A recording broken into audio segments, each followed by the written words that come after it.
அனைவருக்கும் வணக்கம். எவ்வளவோ பெரிய பணக்காரர்கள் இருப்பதை பார்க்கிறோம். அந்த பணக்காரர்கள் எல்லாம் எப்படி அப்படி ஆனார்கள்? அவர்களுடைய பரம்பரையாக பணக்காரர்களாக இருந்தவர்களா என்று கேட்டால் கிடையாது. உழைப்பு உழைப்பு உழைப்பு உழைப்பில்லையேல் ஊதியம் இல்லை.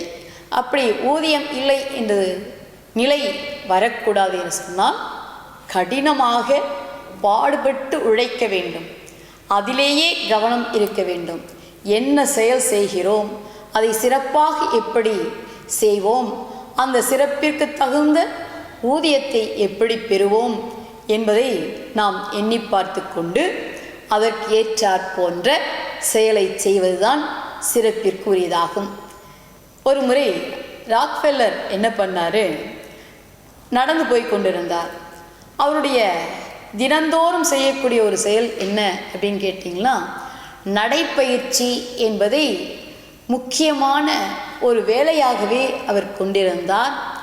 ஒரு மாலை நேரம் நடைப்பயிற்சியில் நடந்து சென்று கொண்டிருந்தார். அப்படி போய்கொண்டிருக்கின்ற பொழுது திடீரென்று ஒரு பாலம், அந்த பாலத்தின் மீது ஓர் இளைஞன் நின்று கொண்டிருந்தான்.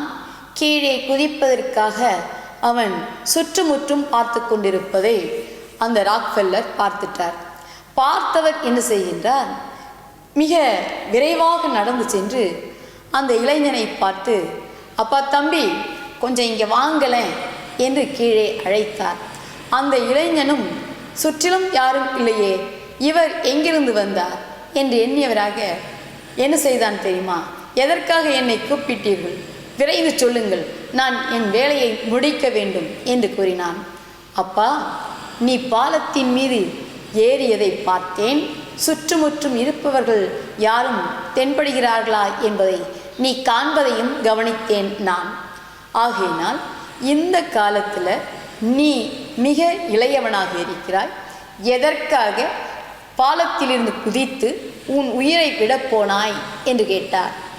அதற்கு அந்த இளைஞன் சொன்னான், எவ்வளவோ நானும் படித்திருக்கின்றேன், படித்த படிப்புக்கு தகுந்தாற் போல எனக்கு நல்ல வேலை கிடைத்ததா என்று பார்த்தேன், வேலை கிடைக்கவில்லை.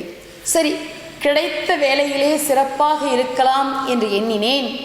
ஆனால் அந்த கிடைத்த வருவாய் இருக்கிறதே, அது என்னுடைய இன்பத்தை தரக்கூடியதாக, எனக்கு போதுமானதாக இருந்ததா என்று சொன்னால் இல்லை.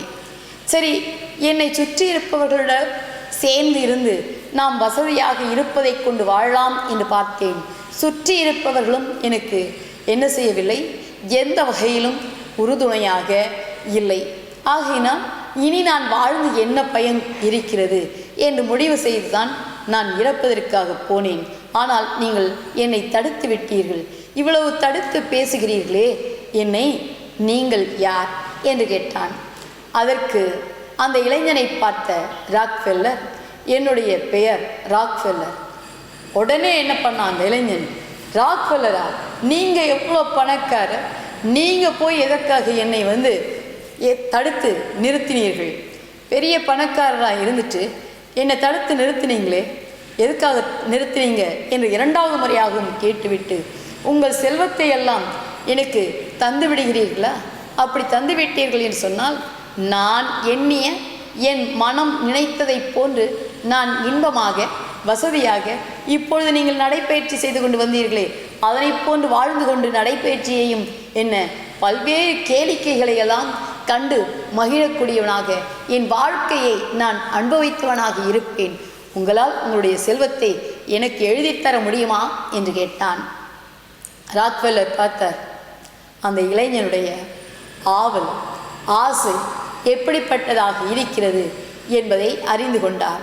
அறிந்து கொண்டவர் அந்த இளைஞனை பார்த்து, அப்பா, நான் நிச்சயமாக என் செல்வம் முழுவதையும் உனக்கு எழுதி கொடுப்பதற்கு தயாராக இருக்கிறேன். ஆனால் ஒரு கண்டிஷன், அந்த கண்டிஷனுக்கு நீ ஒத்துக்கொள்கிறாயா? அப்படி ஒத்துக்கொண்டால் கண்டிப்பாக உனக்கு கொடுத்து விடுகிறேன் என்று கூறினார். ஐயா, நானோ ஏழை, ஏதுமற்றவன். உங்களுக்கு கொடுப்பதற்கு என்னிடத்திலே எதுவுமே இல்லை. அப்படி ஏதேனும் ஒன்று இருக்கிறது என்று நீங்கள் நினைத்தால் தாராளமாக கேளுங்கள், நான் அதை உங்களுக்கு தருகிறேன் என்று சொன்னான். உடனே ராக்ஃபெல்லர், அப்பா, உன்னிடத்திலே இருப்பது நீ இளைஞன், உன்னுடைய இளமையை எனக்கு தந்துவிடு. தந்துவிட்டால் நான் உனக்கு என் செல்வம் முழுவதையும் தந்துவிடுகிறேன் என்று கூறினார். இளைஞன் பார்த்தான், நம்மிடத்திலே இருக்கின்ற இளமையை கொடுக்க முடியுமா? கொடுக்க முடியாது. அப்போ இளமை இருக்கின்ற வரையில் என்ன செய்யலாம்? நீ உழைக்க முடியும். நம்பிக்கையை தளர விடக்கூடாது. அவன் இளைஞன் பார்த்துட்டு, எப்படிங்க இளமையை கொடுக்க முடியும் என்று கேட்டதற்கு ராக்ஃபெல்லர் சொன்னார், உன் இளமையை எப்படி நீ தர முடியாதோ அதை போன்று இளமையாக இருக்கின்ற பொழுது உன்னிடத்திலே உழைப்பு என்பது, உன்னிடத்திலே உண்மை என்பது, உன்னிடத்திலே நம்பிக்கை என்பது இருக்கும் என்று சொன்னால் நீந்தான் நிச்சயமாக வாழ்க்கையிலே மிகப்பெரிய செல்வத்தை உடையவனாக இருப்பாய் என்று கூறிய ராக்ஃபெல்லர் அவனுக்கு உரிய வேலையையும் போட்டு கொடுத்தார்.